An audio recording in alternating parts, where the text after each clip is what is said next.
का साइबर धोखाधड़ी और विशेष रूप से डिजिटल अरेस्ट के जरिए लोगों का पैसा हड़प करने के मामले की सुनवाई करते हुए सुप्रीम कोर्ट ने जिस तरह सीबीआई बैंकों और रिजर्व बैंक के रवैये पर नाराजगी प्रकट की, उससे यही पता चलता है कि लोगों को ठगी से बचाने के लिए जो कुछ किया जाना चाहिए वह नहीं किया जा रहा है।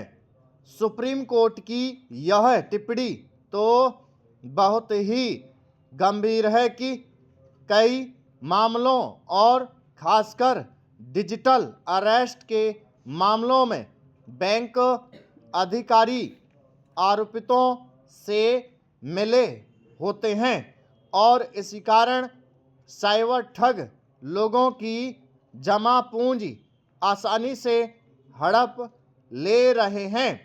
इस टिप्पणी को निराधार नहीं कहा जा सकता, क्योंकि यह देखने में आया है कि ठगी के जरिए इधर उधर हस्तांतरित की गई रकम को जब्त करने के लिए बैंक समय पर कार्रवाई नहीं करते। समझना कठिन है कि जिन खातों से रकम इधर उधर की जाती है उनके खिलाफ बैंक तत्परता के साथ कार्रवाई क्यों नहीं करते। तत्परता का यह अभाव ही बैंकों की भूमिका पर सवाल खड़े करता है।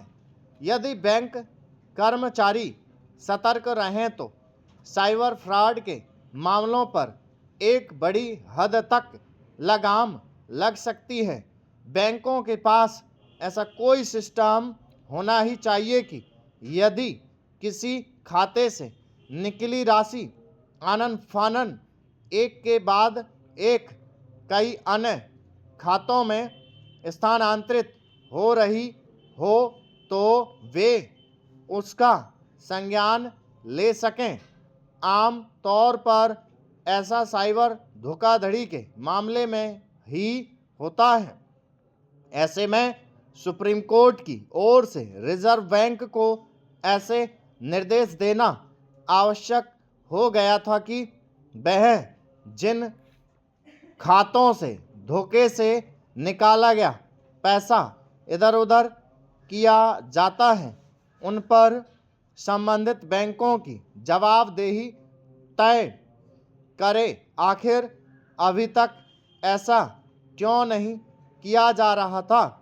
चूँकि साइबर ठगी के मामलों में पुलिस एवं अन्य एजेंसियों को तत्परता से कार्रवाई करना आवश्यक होता है और प्रायः इसमें ढिलाई देखने को मिलती है।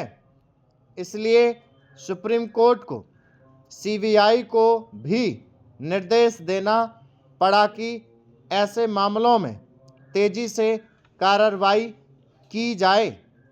देखना है कि ऐसा हो पाता है या नहीं, क्योंकि साइबर ठगी के मामले जिस तरह बढ़ रहे हैं उसे देखते हुए इसमें संदेह है कि सीबीआई उन सब की जांच करने में सक्षम होगी।